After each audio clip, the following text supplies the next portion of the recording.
Okay, now, my first guest is one of the most famous heavy metal vocalists in the world, enjoying massive success with Samson, Iron Maiden, and recently as a solo artist.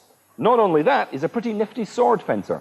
Please welcome Bruce Dickinson!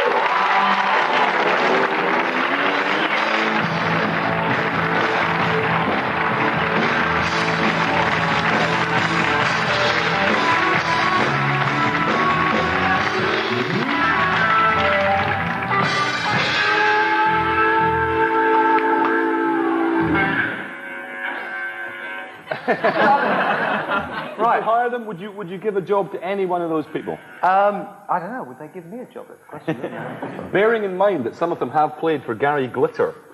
Oh, I can see that now. Yeah. They're of that certain age. So heavy metal. Explain heavy metal to me. I've got a reputation as being perfectly honest, and I never really got heavy metal. You never really got it? I was never really a fan of it. It's too late for you then. Is it too late now? Yes, it's definitely too late for you now. What is the age of a typical heavy metal fan? Oh no, it's not an age thing particularly, because it goes from whatever age you start to, and you tend to carry on. So people get into certain types of music and they carry on with them. Yeah, so I should just give up completely now. Yes, you should, basically, yes. Sudden death is the only route.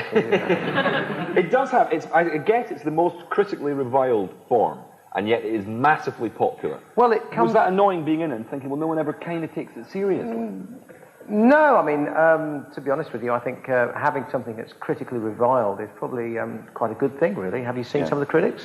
I've met a few. I mean, so having something that's critically reviled means that something actually has an identity. And at the risk of being boring, because I know it's supposed to be a funny chat show and all that stuff. I mean, information as well. But what music is all about is about identity and belief in things. Yeah. And if you have a kind of music that has a very strong identity, it's going to go through the mill. It's going to get to a point where it becomes a parody of itself, then it goes underground again, and it comes back, and it's really cool. Was there any band that you saw, a heavy metal band, when you thought, oh no, they're just taking it too far, that's just ridiculous? Yeah, Spinal Tap. Spinal Tap, yeah. What was that like, seeing Spinal Tap? Did it make it quite difficult to go out on stage? Was it No, the thing about Spinal Tap that I found funniest actually was the albums, because they were like really crap. And the film itself was very funny, which is great. They're actors, they made very funny movies, but they made rubbish records. They did. And there was an irony there that I think they missed. Whereas you made some fantastic records, I'm talking, because you had '1 also in the pop chart. Also in the pop chart. Did Kerrang completely disown you when you get a #1 in Nancy Disco chart? No, of course not. Nancy Disco chart. Yeah, that's what I like. Are you impugning the wonderful, what is it, Gallup, Maury, Radio 1, BBC 1? I am bad-mouthing it. Yeah. You're bad-mouthing it. Yeah. Well, you may be perfectly correct there, actually. I don't know. I mean, because we did a service to the nation, and we knocked Cliff Richard off #1 before Christmas. Before Christmas. And was Bring Your Daughter to the Slaughter a Christmas #1? Bring Your Daughter to the Slaughter was in fact the record that got rid of Water. Sir Chris. Sir Heathcliff. And that must have been a proud moment.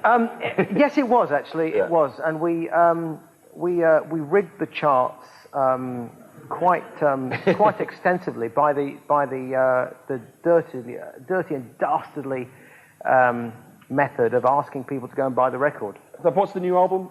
It's called Accident of Birth, and it's extremely heavy with lots and lots of history on it, kind of melodramatic stuff. And I'm sure it's got a very sedate little cover, has it? It does actually. It does. It has a sort of a nice little monster called Edison, who's an evil Mr. Punch puppet erupting out of the tummy of the puppet master.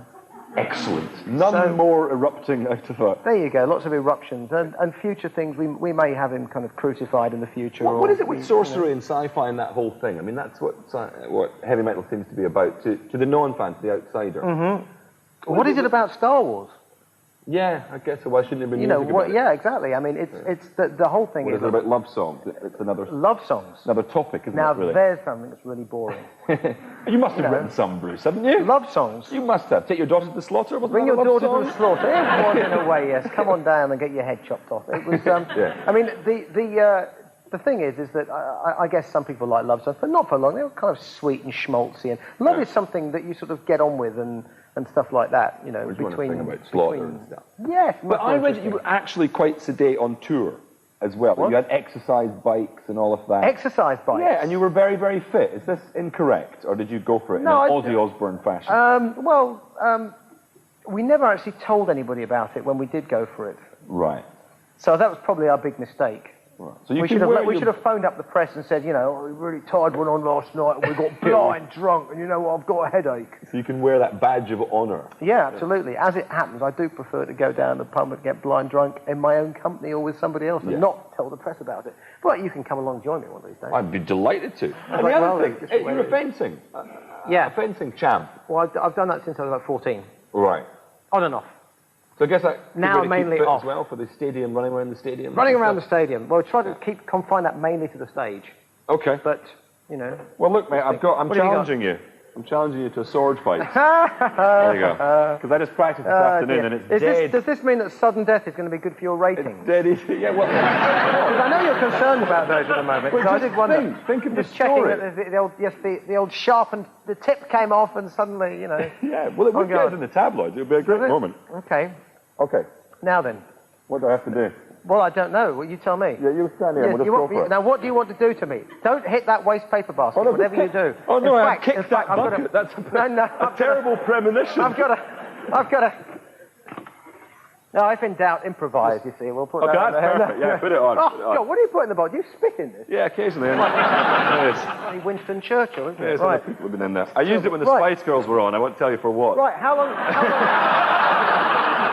Yeah, don't put it on your head. Right, now then, first of all, that's a disgusting tie you're wearing. Okay. So you've got to really get cross. Okay, stop it. Stop it. Stop it. How dare you? Stop it. I can't Stop it. Stop it. Ah! Okay, right. That's good. So stop it and something like, which button do you want me to hit first? Which button do you want me to hit first? Or rather, middle one. Is that a gun in your pocket or are you just... Yeah, get that pocket there. Right, this is all very lame, isn't it? Go for me. Just run me through. Right, there's no point in running you through, then you won't be able to do the rest of the show, would you? Can I tell somebody to buy my record at this point?